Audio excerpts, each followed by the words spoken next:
Okay, here we go. Hello, my fellow Yakima Prospectors. I am Ron Larson, previous owner of the Heavy Metals. Yakima Prospectors been trying to get me for quite some time for a presentation, either at an outing or at a club meeting as a guest speaker. So this is my compromise. After the club bought the claim, I came over and gave an in-person meet and greet. It was short but well received. That was more than 10 years ago, so there's probably a lot of new faces in the crowd.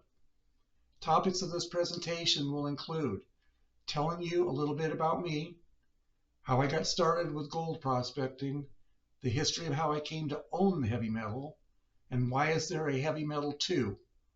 I'll cover some of my past heavy metal swamp projects and tell you a little bit about how dredging was my passion. I thought someday I'd retire and I'd have all kinds of time to go up there and gather up all the yellow candy. I was wrong. I spent a lot of time fighting to keep dredging legal in Washington State. I'll tell you about the story of the PBS NewsHour video, and I'll highlight some of my gold finds over the years. Some of you may know that I'm going through a lawsuit over my newest claims up in Culver Gulch. It's been a real nuisance. It's completely unnecessary, expensive, and frivolous in my opinion. I can't really comment too much on it because I'm currently in litigation, but I'm confident in the end we will prevail. Unfortunately, some people suck. So with that said, I'm going to go ahead and get started with my presentation. Thank you. Moving on, I will share a little bit about my professional life as briefly as I can. I've had two career paths. My first was in construction, mostly installing siding on new construction around the Puget Sound area, and various other types of building remodeling as a licensed contractor. And a second career in aerospace. My last job was working for Jeff Bezos and his company Blue Origin building rocket engines. I was a calibration technician responsible for testing and certifying production and processing equipment, ensuring that they met all applicable aerospace standards. I had dropped out of high school in the 10th grade in 1978. I went back to school in 1992. I earned my GED quickly and went on to earn an associate degree in electronics technology. That opened doors to much better opportunities for the future. I'm currently retired. I retired at 60 years old, and that's about 4.5 years now. I love it. In my later years in my career, I was flying so much for business, I knew where I was in the air. This is a view from 30,000 feet, and you can look down and see that the heavy metal mining claims are located right here at Ingalls Creek, Negro Creek, Culver Gulch, and I just thought it was fun sightseeing from the air. How I got gold fever. Jerry's Rock and Gem is a store in Kent, Washington. It was earlier called Jerry's Agates, and this was back in the early 80s in Kent, Washington. I was driving by and I saw gold panning demonstrations out front. They had a big livestock trough and a couple of guys, panning and showing people how to pan as demonstrations. I came up and checked it out. The Latrap gold pans were recently invented, and I looked at it and I thought, oh my goodness, I love this. So I bought one. I was hooked. From the early 80s to the early 90s, I was out learning. I have more on the square pan inventor coming up. With my new gold pan, I panned all over western Washington looking for gold flakes. Gold was almost every place I tried, every river, every stream. Later, I partnered up with a friend, and we went to work on Negro Creek. Negro Creek is where I learned to dredge for gold. I spent most of my summers from 1983 to 1985 camping and mining. My friend worked 4 days on, 4 days off, so I'd be dropped off alone up there for basically 4 days at a time. For all my effort, I never got a single piece of gold for all my time and effort. What did I get? Well, my friend's wife later left him. I didn't get any gold, but I got a wife, and we're coming up on 37 years of marriage right now. I also got 2 great children who are both well-adjusted adults now. Included in this journey, I have the cutest little 2-year-old granddaughter ever. This part of life is amazing. This is Lester Williams. He was the co-inventor of the rectangular plastic gold pans known as the Latrap, and also the Latrap sluice boxes.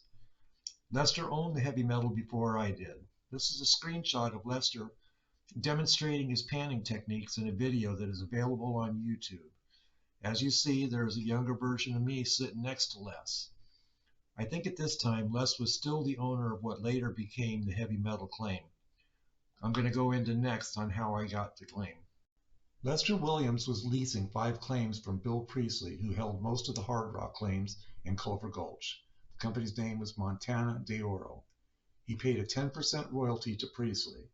In 1994, Montana de Oro decided to drop their placer claims and let Lester Williams locate his own claim. Mr. Williams made a deal with the Washington Prospectors Mining Association to give them their own claim, which became the Megan Marie, for helping him stake the portion he wanted. I was part of that work crew that erected the original monuments. At that time, Mr. Williams offered me a lease on his new claim for a 10% royalty. I accepted. The claims were called the Metallic and the Jenny Fox. Mr. Williams later named his new claim the Metal Fox. In 1998, Mr. Williams' partner flaked on him and they lost their claim. Both signatures are required on a maintenance fee waiver. Mr. Williams decided that it was time to let it go, and that's when I was given the opportunity to locate the heavy metal, and the rest was history. Now that the claim was mine, I had my eye on a spot for years that I wanted to try. I bought a new Keen 4-inch dredge with air. None of the equipment I had been using had air, and this gave me the access to the deeper places I wanted to get to. Long arming and holding my breath wasn't going to get me down to the harder to reach deposits that no one had dredged yet. On my inaugural trip, I was rewarded with a very nice nugget behind a huge boulder that sat between the bridge abutments by camp. If you stood overlooking where the bridge was, you know which boulder I'm talking about. As you can see, this is an incredible nugget. It weighed 8.5 pennyweight, or 13.2 grams, or 0.425 troy ounces. I used all these different weights because some people like to use pennyweight, grams, troy ounces. Either way, I've got everybody covered on this. It was the biggest nugget I had found on the claim so far. I had other nice nuggets. Unfortunately, they were stolen from me some years ago, and that was very heartbreaking. The BLM closed the case file for the heavy metal in my first year because they said I needed to file a notice of intent to hold. I hired an attorney to fight their decision, and they stayed their decision. I had filed a maintenance fee waiver on time. Of course, I intended to hold the claim. The waiver is filed for the upcoming assessment year. The BLM reversed their decision, but I had already had a club filed over me, Boeing. In the end, they were good about it, and we stayed on good terms. But some of the members didn't get the memo and of the BLM stay. So I told them that their claim had a defective legal description. So I filed the claim over the top of them, and I named it the Payback. Now that they had a good taste of their own medicine, they decided that they would honor the BLM's decision. Why is there a Heavy Metal II claim, you might wonder? Having a private claim is nice, but not always. Stuff happens and you have to defend it. I found a claim jumper discovery post in the swamp that was filed in January of 2003. He called it the Muddy Waters Fraction. The guy who filed this claim had taken a backhoe into the swamp a few years earlier and was caught by Lester Williams, who called the Forest Service. They came out and fined the guy and made him remove his backhoe immediately. That led Lester Williams to a hole made by the claim jumper where he found the biggest nugget I've ever seen from the swamp. More on that is coming with a picture. The claim jumper thought that the land under the highway was state property, just like the highway by Liberty along Swat Creek. It is not. There's only an easement through there. The BLM suggested that I refile the swamp as my original location, voiding his Muddy Waters claim, then file a new claim location on the other side, which would prevent him from taking the other side. If he had claimed both sides, I would have had much bigger problems. Anyway, that's why there's a Heavy Metal II. The claim jumper was well known to the miners in Liberty, and I hear he got a ration of crap from his friends over it. The only good thing that came from this is that Lester Williams found a great gold nugget, and I will show you soon. My very first swamp project was in the year 2000. It was with a device called the Vortex Rex. Vortex Rex is a dryland dredge, and it's easily searchable on YouTube. This whole thing here is clips from a movie that he had posted on his YouTube site. Look at that, Ron Larson. And the bad thing about the dryland dredge is you got to move all your big rocks by hand. This was a big rock. Second swamp project was in October of 2004. You can kind of see a little better image of what the dryland dredge looks like. Um, it stretched over about 40 feet to get into the hole that we were working. You can see here that the bedrock was very, very shallow. This section here, I would say, was between a foot and a half deep down to bedrock. Another shot of what the Vortex Rex looks like. Another thing to note here is that the swamp was not as overgrown back then. In 2004, the bushes and stuff here weren't nearly as big as they are now. I followed him down to another trip to use the Vortex Rex down in Galice, Oregon in 2005. We didn't find a whole lot of gold there, just a lot of fine gold. And this was my last swamp project. It was in May of 2007. I brought over my 4-inch dredge, set it up in the swamp over there, tried to put up a little screen there so we could keep the stuff, all the vegetation from plugging up the foot valve. And we didn't find much gold in these trips. All the swamp projects over there never found any big nuggets, not really any chunky stuff, but lots of finds. The exception is when Lester Williams found the big nugget where the backhoe had dug. And then this is my swamp hole sample. A lot of you guys probably know about this one. It was in 2015. I drug my rototiller down there to break up the ground a little bit so that I could get, in there with a pick and shovel. And then I dug down trying to find the bedrock. Here's another good shot of the hole. Essentially, I wasn't looking for gold. I was looking for how far I had to go to get to the bedrock. And I never found bedrock, but you guys did. So some of you went in there and went further down in my hole and found it. And even found gold. Thank you, Dell, for showing that to me. Okay, now it's time for that big nugget from the swamp. It's the biggest nugget I know of that ever came out of the swamp. And this was back in either 1998 or 1999. And that's when the backhoe had gone in there and scratched the surface over there. My best guess is about a 1/4 ounce troy. I never weighed it. Over here, we've got a picture of Les and myself. This is back in 2004. He pulled out a lot of the gold and stuff that he had, got over the years from the heavy metal claim. When he had it, it was the metal fox. But anyways, I didn't get a whole lot of pictures of that, so I'm sharing this one. Les was a really, really good guy. I miss him. This is an example of the kind of gold that I was finding over on the heavy metal. I took this picture in 2006, and as you can see, it's just a tad over 2 troy ounces. Chunky gold was what it was all about for me.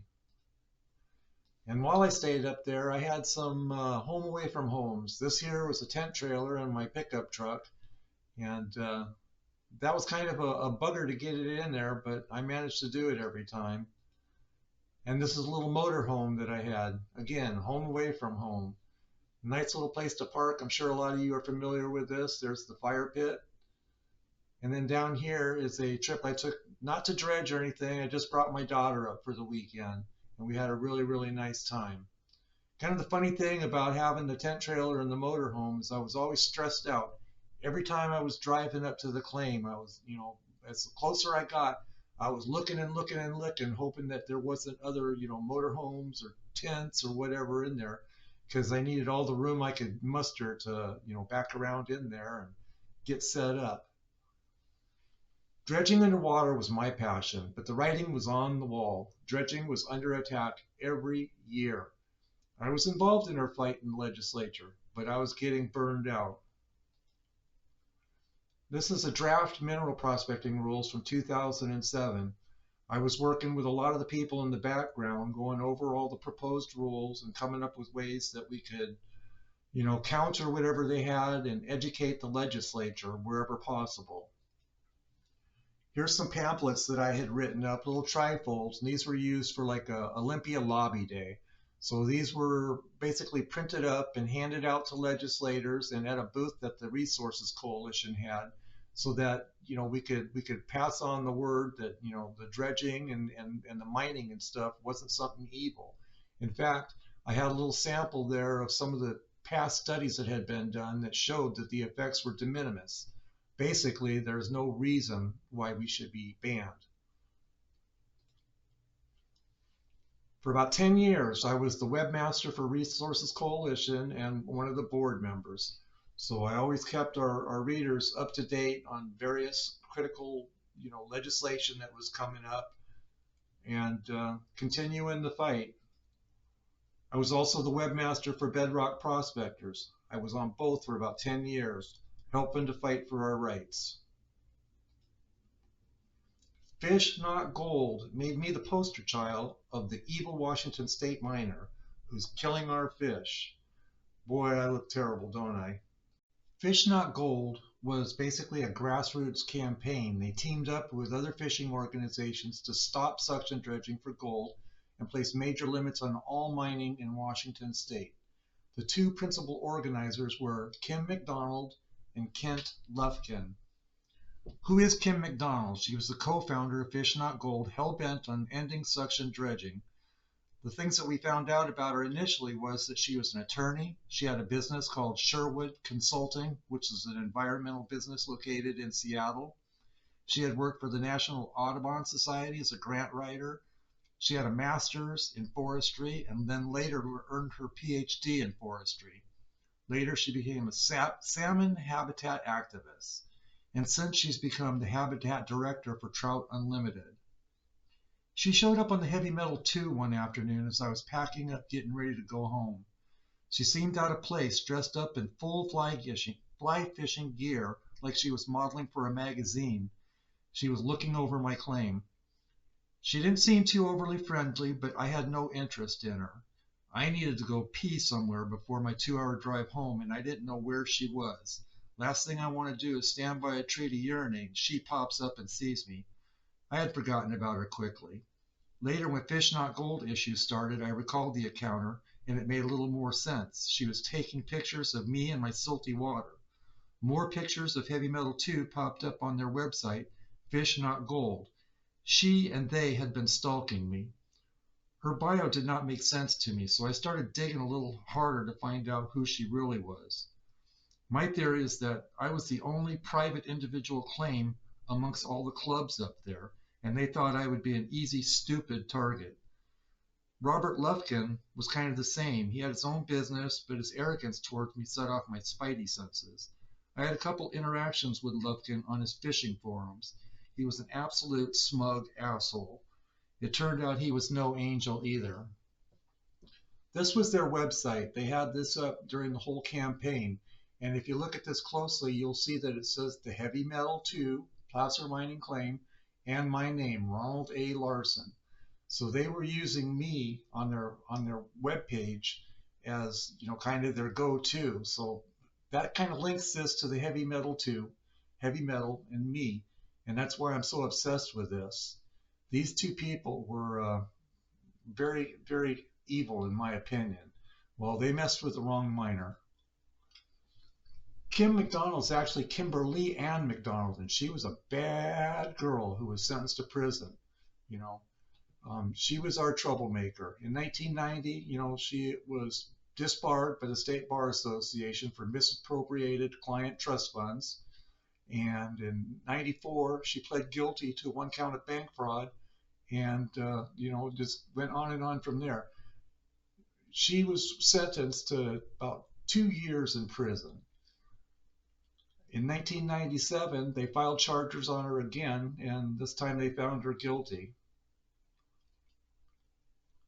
Lufkin, Kent Lufkin, he was a bad guy because he committed tax evasion.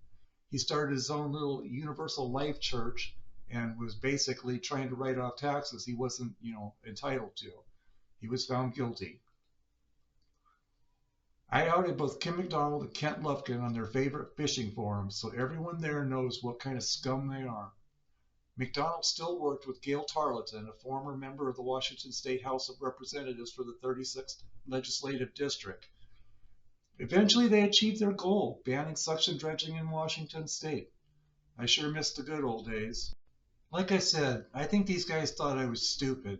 They had their own webpage and they were, pointing me out and all that stuff. But what they didn't realize, I think, at the time was that I also had web pages and I had some power too, being, a board member of the Resources Coalition. So I tricked Lufkin into redirecting all of his followers to a web page that I outlined all of Kim's misdeeds.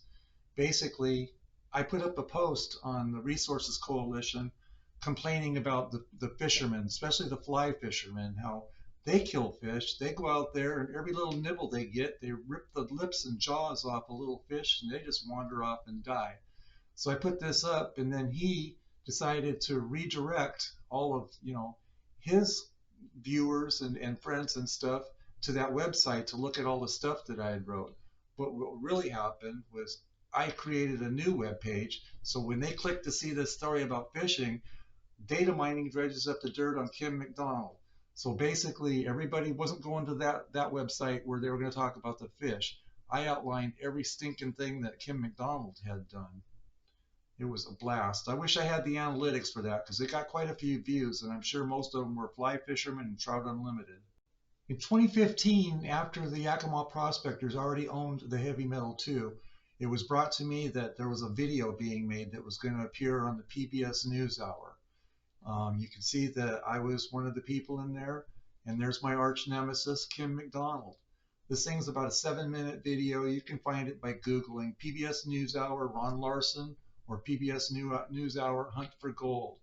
But this was kind of an interesting situation. We had a chance to go at each other, and I felt like it came out pretty fair in the end. Kim McDonald's the main reason we cannot dredge in Washington State. Yes, I was obsessed with her, still am.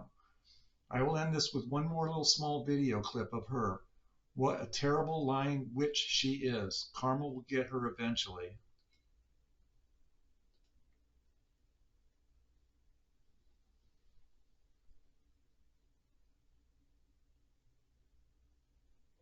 Angler and activist Kim McDonald says it's time for tighter controls and more oversight. We'll be able to see if there's any impacts from monitoring these guys, from having better enforcement. We'll be able to see those impacts out a fairly quickly of Washington State. Every stream and river has an anadromous fish, and almost every single one is dealing with fish that are going extinct. And we have spent since the late 1990s talking about what we should do about it. This is something we can do.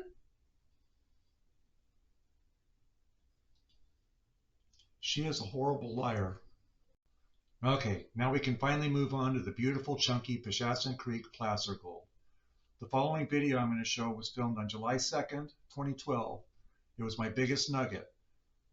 16.6 pennyweight, or 25.8 grams, or 0.83 troy ounces. Best day ever, and it's my biggest nugget that I've ever found there.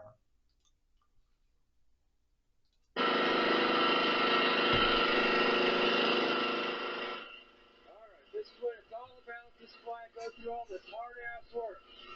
Take a trip with me in the water, and I want to show you something.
As you saw, that was a pretty exciting nugget.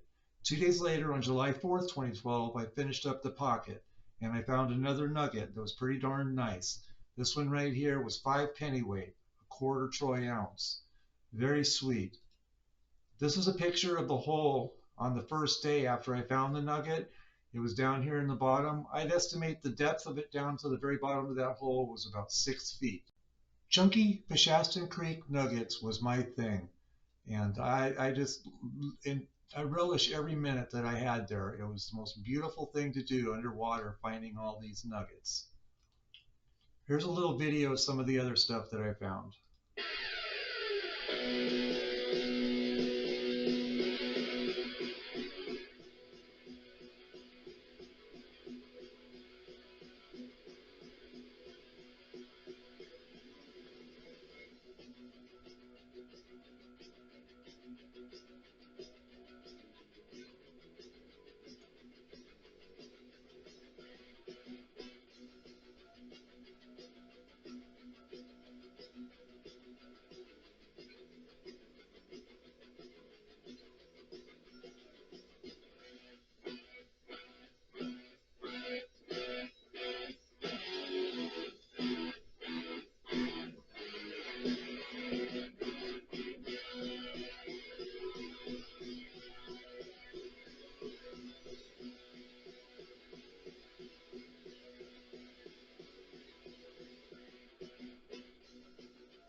Okay, I'm going to say obviously though, those bars and coins that I had were not found in the creek. I had a side business that I was recycling gold, so I did pretty well on that too. But I'm a guy who likes gold in any flavor it comes in. So hopefully you enjoyed some of those pictures. I have tons of pictures on Facebook. My Facebook site is all public. And I guess the big thing is I'm ron.larson.92 at facebook.com. I also have videos of stuff on YouTube. Go to YouTube and look for Ron Larson 6530. So go get your share. There's gold in them Nar Hills. And remember, this is what 45 years of mining does to you. So be careful. Gold fever is fatal. Thank you for watching.